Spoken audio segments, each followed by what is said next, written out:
श्री तीर्थंकर चरित्र video number 6।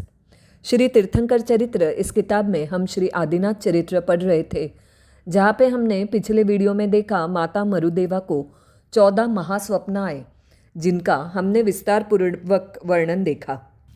अभी आगे, जब गर्भ को 9 महीने और 8.5 दिन व्यतीत हुए, सारे ग्रह स्थान में आए, चंद्रयोग उत्तराषाढ़ा नक्षत्र में स्थित हुआ, तब चैत महीने की वदी आठम के दिन आधी रात में मरुदेवा माता ने युगल धर्मी पुत्र को उत्पन्न किया।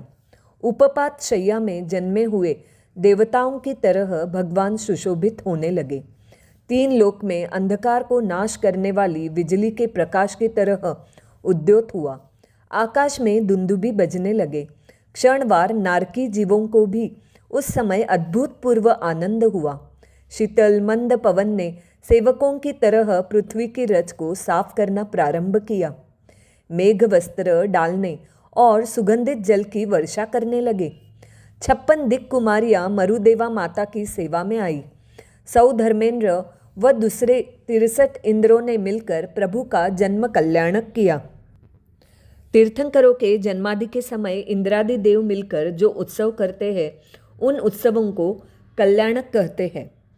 ये एक तीर्थंकर के जीवन में 5 बार किए जाते हैं, इसलिए इनका नाम पंच कल्याणक रखा गया है।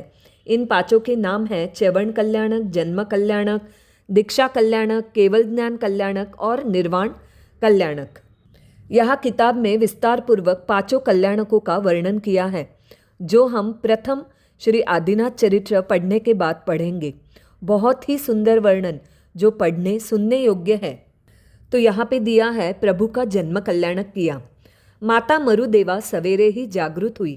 रात में स्वप्न आया हो, इस तरह उन्होंने इंद्रादि देवों के आगमन की सारी बातें नाभि राजा से कही।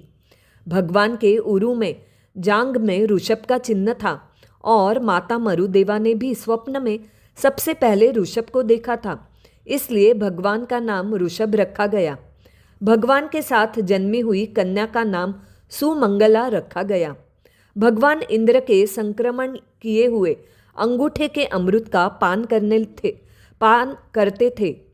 5 धाये जिन्हें इंद्र ने नियत की थी, हर समय भगवान के पास उपस्थित रहती थी। भगवान की आयु जब 1 वर्ष की हो गई, तब 100 धर्मेंद्र वंश स्थापना करने के लिए आया। सेवक को खाली हाथ स्वामी के दर्शन करने के लिए नहीं जाना चाहिए। इस ख्याल से इंद्र अपने हाथ में इक्षु यष्टि यानी गन्ना लेता गया।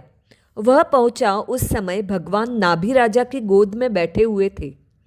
प्रभु ने अवधि ज्ञान द्वारा इंद्र के आने का कारण जाना, यानी तीर्थंकरों को जन्म से ही अवधि ज्ञान होता है। प्रभु ने अवधि ज्ञान द्वारा इंद्र के आने का कारण जाना। उन्होंने इक्षु लेने के लिए हाथ बढ़ाया। इंद्र ने प्रणाम करके इक्षु यष्टि प्रभु को अर्पण की। प्रभु ने इक्षु ग्रहण किया, इसलिए उनके वंश का नाम इक्ष्वाकु स्थापन कर इंद्र स्वर्ग में गया। युगाधिनाथ ऋषभ देव का शरीर पसीने, रोग और मल से रहित था। वह सुगंधित सुंदर आकार वाला और स्वर्ण कमल के समान शोभता था। उसमें मांस और रुधिर गौ के दुग्ध की धार के समान उज्ज्वल और दुर्गंध विहीन थे। उनके आहार यानी भोजन, निहार यानी दिशा फिरने, आहार निहार की विधि चर्म चक्षु से अगोचर थे। उनके श्वास की खुशबू विकसित कमल के समान थी। ये चारों अतिशय प्रभु को जन्म से ही प्राप्त हुए थे। अतिशय यानी उत्कृष्टता, विशिष्ट चमत्कारी गुण। जो आत्मा ईश्वर स्वरूप होकर पृथ्वी मंडल पर आता है, उसमें सामान्य आत्माओं की अपेक्षा कई विशेषताएं होती हैं। उन्हीं विशेषताओं को शास्त्रकारों ने अतिशय कहा है और तीर्थंकरों के 34 अतिशय होते हैं। तो यहाँ पे दिया हुआ है चारों अतिशय। ये 4 अतिशय प्रभु को जन्म से ही प्राप्त हुए थे। अभी बाकी के यानी टोटल तीर्थंकरों के 34 अतिशय होते हैं।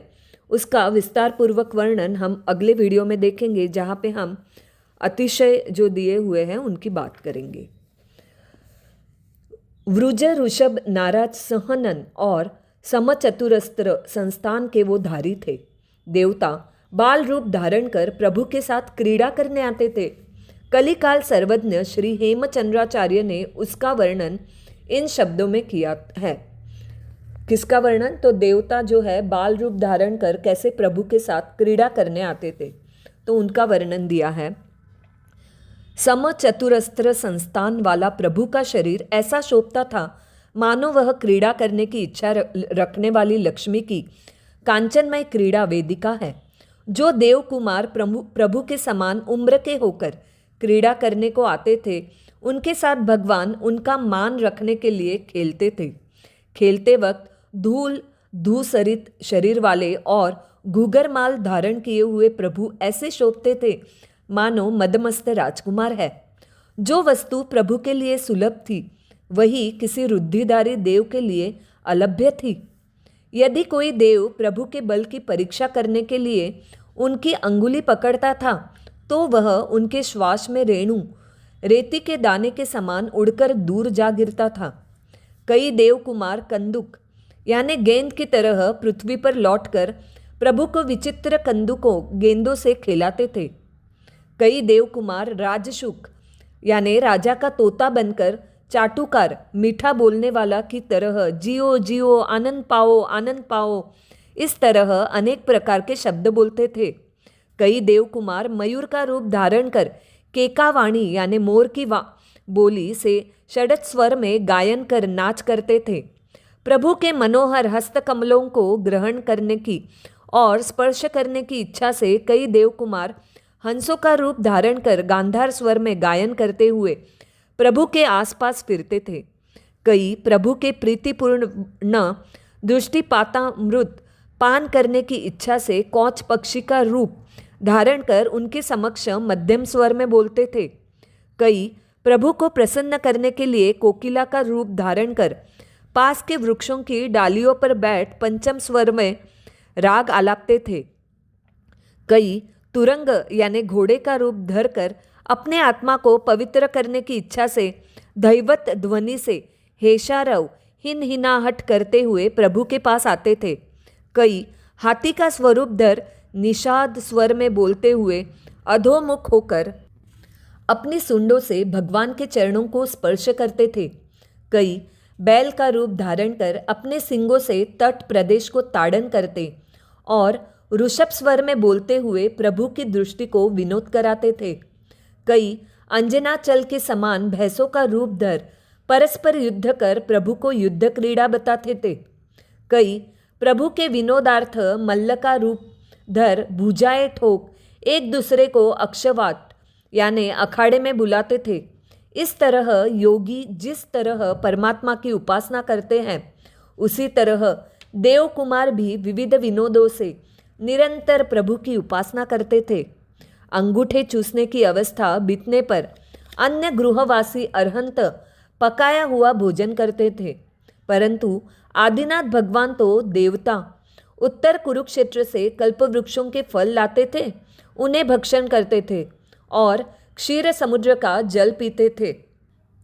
अभी आगे किताब में यौवन काल और गृहस्थ जीवन आदिनाथ परमात्मा का उसका वर्णन दिया हुआ है। अगले वीडियो में हम पहले जो अतिशय है उसका वर्णन देखेंगे, बाद में हम यौवन काल और गृहस्थ जीवन का वर्णन देखेंगे। अविधि आशात्ना मिच्छामि दुक्कडम।